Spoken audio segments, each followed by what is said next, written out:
여러분 반갑습니다. 여러분의 멘탈 전도사 천마세입니다. 벌써 점심시간이 다가오네요. 여러분과 함께 또 즐거운 마음으로 한번 또 시작해 봅시다. 코스피는 여전히 저평가다 이런 이야기도 있습니다.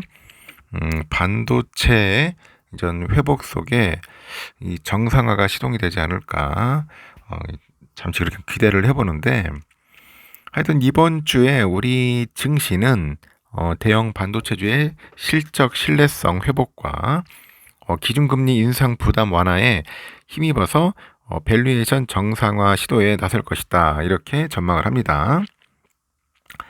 다만 주요 경제지표 발표가 일시적인 소강 국면에 접어드는 만큼 미국과 이란의 협상 전개에 따른 단기 변동성 국면이 연출이 될 수 있다는 그런 관측도 나오는 거죠.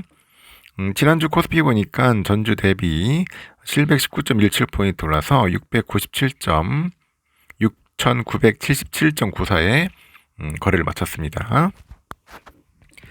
지난주 6200선에 출발을 해서 박스권 흐름을 탈피하지 못하던 지수가 주 중반부터 상승 탄력 받아가지고 본격적인 회복세를 나타냈고, 5거래일 연속 상승세를 이어온 지수는 마지막 거래일인 14일에 장중 7000선을 탈환하면서 6900선에 안착을 한 거죠. 지난주에 유가증권 시장에서 개미들이 7조 3977억 정도 순매도 해가지고 본격적인 차익 실현에 나서는 모습을 보였고, 반면에 외국인들이 6조 7792억 사들였고, 기관애들이 8689억을 순매수했죠. 증권계에서는 지수의 연이은 상승세에도 코스피가 여전히 저평가 국면에 놓여 있다는 분석이 따릅니다. 코스피 12월 선행 주가 수익 비율 PER이 5.6배 수준으로 여전히 역사적 저점 구간에 머물고 있는 만큼 견조한 수출 실적과 미국 연방준비제도의 긴축 완화 기대감에 힘입어서 이번 주 증시는 상방 흐름을 모색할 거라는 거죠. 그리고 AI 전방 수요가 제왕이 되면서 시장을 잠식했던 우려는 한풀 꺾입니다. 이로 인해서 관련 기업들의 그 펀더멘털이 이제 입증이 되다 보면서 지수 하방을 지지하는 거죠. 관세청에 따르면 한국의 8월 1일부터 10일까지 수출액은 전년 동기 대비 45% 급증한 213억 달러를 기록했고, 역대 최대치를 경신했습니다. 특히 반도체 수출은 전년 동기 대비 155.4% 급증해서 100억 달러를 기록을 해요. 미국 AI 인프라 기업인 코어웨이브하고 슈퍼마이크로 컴퓨터에 여기가 공개한 호실적도 시장의 의구심을 가라앉혔습니다. 거시경제 환경 역시 증시에 우호적으로 기울고 있는데, 미국의 7월 비농업 고용이 2만 3천 명 감소했죠. 7월 소비자 물가 지수 상승률이 전년 대비 3.4% 둔화세를 이어갔고, 생산자 물가 지수 상승률도 4.7%로 시장의 예상치를 뒤돌다 보니 CME 패드워치 기준 9월 그 미국 연준의 금리 동결 가능은 65.7%까지 상승을 하네요. 이번 주에는 주요 지표 공개나 빅테크의 실적 발표 등 대형 이벤트가 부재하죠. 지정학적인 리스크가 단기 그 향방을 가를 변수로 부각될 것 같습니다. 오는 20일 공개되는 7월 미국 FOMC 의사록 역시 그 증시에 영향을 미치는 요인이기에 시장의 관심이 이제 쏠리는 거죠. 다만 코스피 변동성 지수가 최근에 50포인트대로 낮아지다 보니 진정 국면에 접어든 점을 감안하니까 지정학적인 변수 등에 따른 타격은 제한적일 것이다, 이렇게 증권가는 보고 있습니다. 그리고 미국과 이란의 협상 전개에 따라서 단기 변동성에 노출될 수 있다면서도 양측 모두 정치나 이 경제적 부담이 커지고 있어요. 중재국을 통해서 협상 가능성이 열려있는 상황인데, 호르무즈 해협 통항 관련 진전이 확인될 경우 위험선호 심리는 추가로 강화될 수 있다는 거죠. 기술적으로는 단기 지수 안착 구간과 업종별 순환매 양상이 중요해졌다는 그런 분석도 있습니다. 그래서 단기적으로는 코스피의 6,500에서 6,800선 이 안착 여부가 관건이 될 것으로 보여요.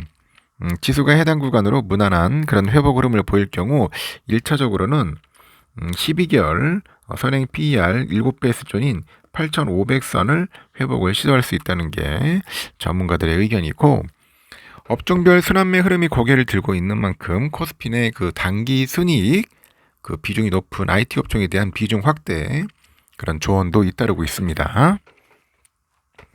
실적 대비 저평가 매력이 돋보이는 반도체를 비롯해서 소매나 에너지, 기계, 조선, 전력기기, ESS, 제약, 바이오 업종에 대한 그런 매수 관점은 여전히 유효하다. 그런 의견도 있다는 거죠. 그래서 AI 전방 수요에 대한 최종 검증 이벤트는 오는 27일 예정된 엔비디아 실적 발표가 될 것 같고, 실적 신뢰도가 회복되는 국면에서 이 반도체를 중심으로 한 회복세가 이어질 거라는 전망도 있다는 겁니다. 17일은 한국 8월 1일에서 20일 수출 그런 지표 발표가 있네요. 그리고 미국 8월 뉴욕 연은 제조업 지수가 있고요. 18일에는 미국 7월 주택 착공 건수가 있습니다. 그리고 20일 날 미국 7월 FOMC 회의록 공개가 있어요. 그리고 7월 컨퍼런스 보드 선행 지수가 있고요.